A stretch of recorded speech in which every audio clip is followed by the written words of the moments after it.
Other interesting political news, you have Chicago shoplifting surging by 154%. However, I think it's a good thing because first time in perhaps decades, they're trying to prosecute crime, which in Chicago is a pretty rare thing. Now, this comes with things to end wokeness, and we'll also dive into the specifics of the article and the new legislation. He says, quote, huge felony charges in Chicago surged by 154% this month after O'Neill Burke took over Soros District Attorney Kim Foxx, which, ironically, she is in no way foxy, but nevertheless, they note that the $1,000 threshold is now $300. Now, we'll actually dive into the subs. Well, we'll look at the comments, but let's dive into the article first. So thanks to cwdbchicago.com. There you can see the new district attorney. Now they say, quote, shoplifters in Chicago are being slapped with felony charges, 154% more under Cook County's new state attorney, and they're under attorney than they were under Kim Foxx's administration. Retired Justice Colleen O'Neill Burke took office on December 2nd and immediately followed through on her campaign promise to adhere to state law by prosecuting felonies against people who shoplift merchandise more than $300. George Soros-funded Fox had ordered prosecutors to withhold felony charges unless the value exceeded $1,000. Or the accused shoplifter, get this, had more than 10 previous convictions. Yeah, the U.S. justice system is a joke. So, George Soros, but also, yeah, he funded the Fox gal. So he only wanted the gal to prosecute them if they shoplifted 10 plus times. And again, this United States, we do not believe in cruel and unusual punishment. I do find it fascinating that other countries like, Dubai, Saudi Arabia, yeah, let's just say you don't steal once because they cut off your hand. And yet in America, they're saying, oh yeah, you can steal up to 10 times. In this case, $1,000. People thought California was mediocre and rudimentary in terms of their judicial system. And yes, they are. That California was $950. Again, I think we're seeing a culture and political shift in the United States. They're starting to actually prosecute crime. In California, they just lowered that amount as well. And here, it's down to $300. If I was in charge, I'd say $5. Like, this is crack down on crime. If we have to double the size of these jail cells, double the size of those prison facilities. Now, they say, quote, 3 weeks into O'Neill Burke's administration, the results of the rule change are already apparent. We polled Chicago Police Department shoplifting arrest records for this year and tallied the number of cases filed as felonies and misdemeanors. From January through November 30th, we found 3,264 retail theft cases filed in the city, which, again, Cook County is probably the most well-known county in Illinois, or some people call it Illinois, because that encapsulates the city of Chicago. Again, now they say, quote, only 11 of those were filed as felonies. During November, Fox's last month in office, there were 333 cases, with 13% filed as felonies. But the numbers are much different. In the early days of O'Neill's administration, we found 248 shoplifting cases filed in Chicago between December 3rd and December 22nd.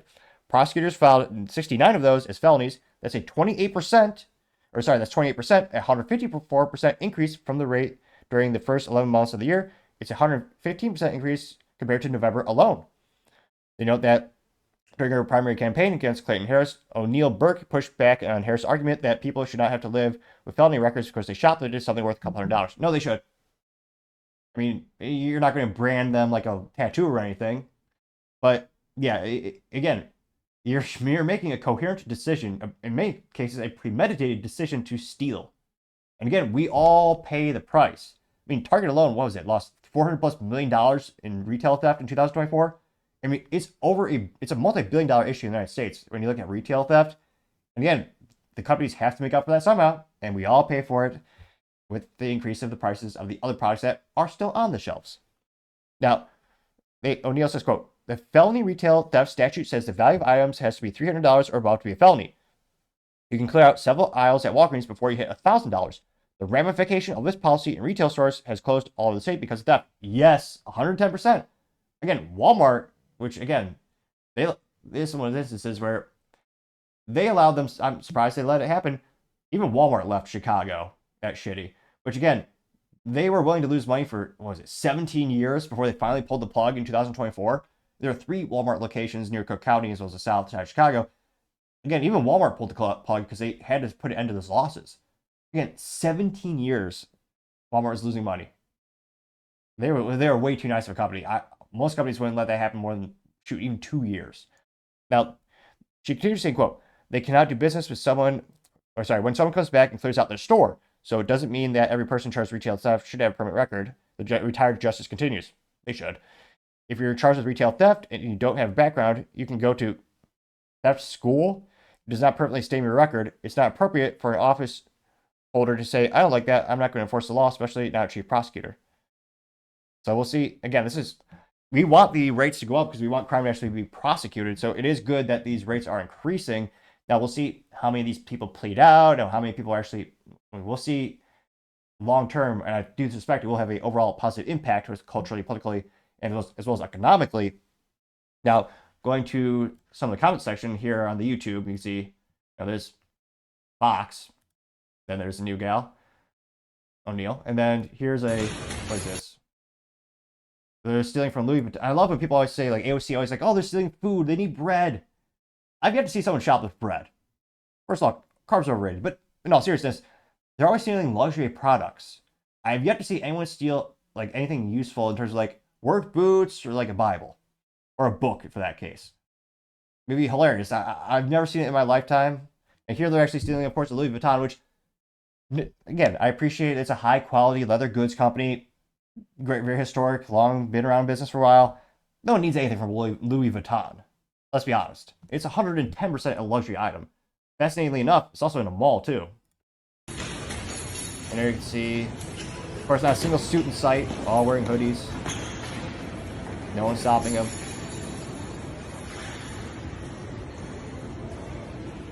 Yeah. Now, again, in an overwhelming majority of states, even Texas, you are also not legally allowed to defend your personal property using deadly force. So a lot of people wonder, why aren't there more people intervening in these instances or stopping them? Well, it's not just insurance policy reasons, but it's also legality. If you were to use deadly force, like point a gun at these scum or anything like that, if you actually do it, well, depending on where you live, again, not legal advice, but just pulling a gun on someone is a use of deadly force in many states, just in the act of unholstering and pointing it at someone. But it is also an instance where, yeah, you're actually not allowed to defend your personal property. I think you should. This is America. It's your personal property. You should be able to defend it with your... But, yeah, there are many reasons why there's not actually more enforcement of, rule and common sense in the United States. This got about 1 million views, as well as 23,000 likes on X. Gunther Eagleman says, quote, if you keep them in jail, they can't steal anymore, getting 885 likes. True. Paul Zupa says, quote, will Mayor Brandon Johnson claim credit for it? Crime will go down, but his woke agenda will be thwarted. Interesting situation, getting 194 likes. True. Livercat Media TM says, imagine locking up criminals. Oh, misery in libtard brain, getting 75 likes. MAGA fan says, quote, fire this lunatic ASAP. People of Chicago have enough of this violence. There's a current mayor, which, I suppose he does look more put together than the previous one, which, yeah, that's not saying much. He looked like the Beetlejuice character, only less sane in terms of reactions as well. That got 233 likes. Grace Vibe says 100% discount for cultural enrichers. This is a video, it looks like, of a mall, and they're robbing a Gucci store.